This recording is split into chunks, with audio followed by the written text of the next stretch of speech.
Prospect X, a series that looks to uncover the most underrated, overlooked prospect each and every year in the annual NFL Draft. For Raider Nation, you might think of players such as Max Crosby, who was a 4th-round pick, has been an All-Pro, Defensive Player of the Year candidate, still has plenty of juice left in the tank. You may also think of Hunter Renfrow, who was a 5th-round draft pick in that same draft, who is a Pro Bowl receiver, and although he took some years off because of personal things, he's right back in it, and he's ready to start another chapter in his football career. You might even think of Raiders minority owner Tom Brady, who everybody knows is the GOAT, and everybody should know is a 6th-round draft pick. Those are the players that Prospect X is looking to uncover. In this year's Prospect X, it's none other than Raiders gadget man Tommy Malot. I will be linking the Prospect X article links in the description of this video, and you guys really should check those out because they are great articles. They will tell you more about Tommy Malot, personal information, and that sort of thing, his journey. But in the meantime, welcome to Ramble Film Room with AlexMonfreda. This is a series where I go over Raiders players. I break down their game, their strengths, their weaknesses. I give you the stats. I give you the information that you need to know, and I show you the film that you need to see. And this video is, of course, going to be on Tommy Malot, the Raiders 6th-round draft pick, who is a very exciting, very electric, very versatile player, and you will get to see that on the film. And as always, do not worry about the film being shown on screen right now. It's just filler to keep things interesting while I go on this little rant and go on this babble session. We will revisit it, we will go over it, and with all that being said, let's get right into the stats. So Malot was pretty darn impressive during the 2024 regular season. He had an 89.9 passing grade during this period. That was number 6 in the entire FCS. He had the 67th most passing attempts among all quarterbacks in the FCS during the regular season. And despite this very limited amount of passing attempts, he was able to have 28 passing touchdowns. That was the 8th most in the FCS. He was able to have 2,445 passing yards. That was the 32nd most in the FCS. He had a 69.9 completion percentage. That was the 6th highest in the FCS. And he had a 132.5 quarterback rating. That was number 1 in the entire FCS. Now, this is where it's going to get a little crazy.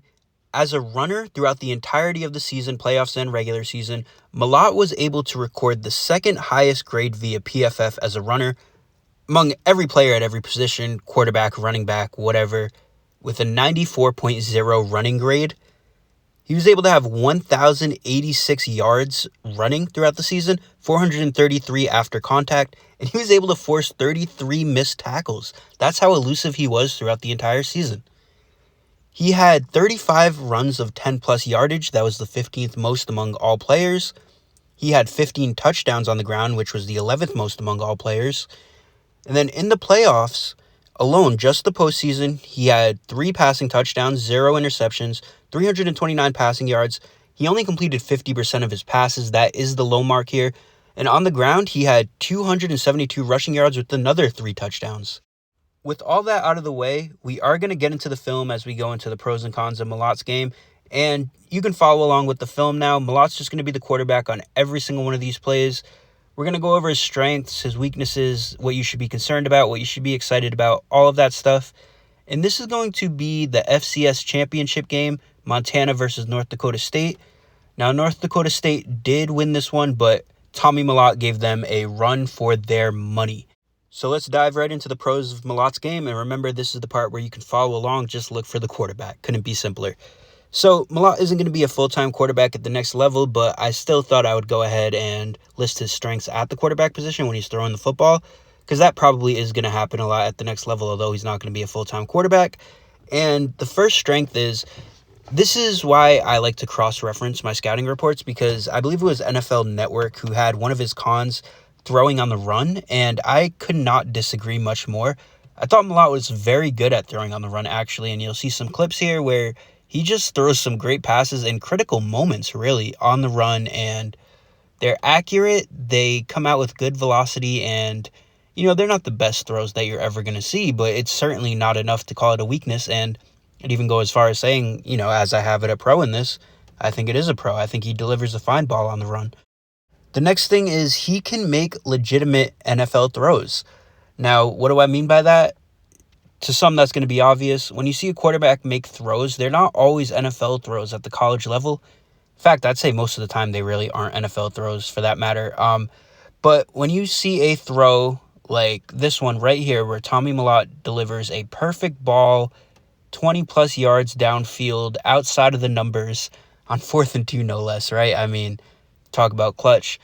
It really is the epitome of an NFL throw, and he gets the ball out really quick too. He's not holding on to it. He's launching it. When I saw this live and I saw him launch it, I was thinking, well, this is an incompletion. No, it couldn't have been thrown any better. So there you have it. He's instinctive in the pocket. He feels the pressure when it's breaking down. He takes off. He's able to take off. He's able to escape the pocket. And not just because he's fast, because he feels the pressure. He feels the pocket collapsing.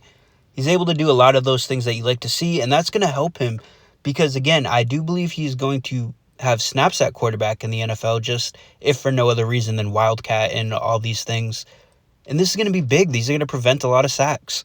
He keeps his eyes downfield, which is another plus, because when you are as fast as he is, and Geno Smith of the Raiders is a good example of this, Geno Smith has speed, but he's keeping his eyes downfield, right? He doesn't want to rely on his speed. He wants to rely on his arm. Why? Because he's a quarterback. And yeah, it's good to be fast and be able to have the speed to escape the pocket as a quarterback, but it's even better to be able to keep your eyes downfield as plays progress and hurt the defense, because the defense can't cover for 10, 15 seconds. So when you're able to keep your eyes downfield during that time, you're able to hurt them deep. You did your job to perfection as a quarterback. Now, when it comes to running the football with Malot, there's just as many pros in his game as there is when he's passing, probably more when he's running. And you'll see it even on this play right now being shown on screen where the pocket breaks down and he takes off for a big gain. The first thing is he's quick and he runs a 4.39 40.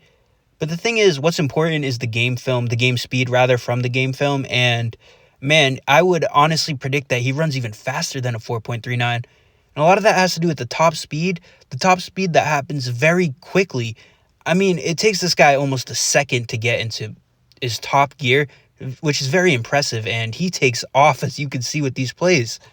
Now, the next thing is he's very twitchy and he is a good mover with the ball. It's the cutting ability mostly that sticks out, the twitchiness, and he really is. He's just a good mover with the football.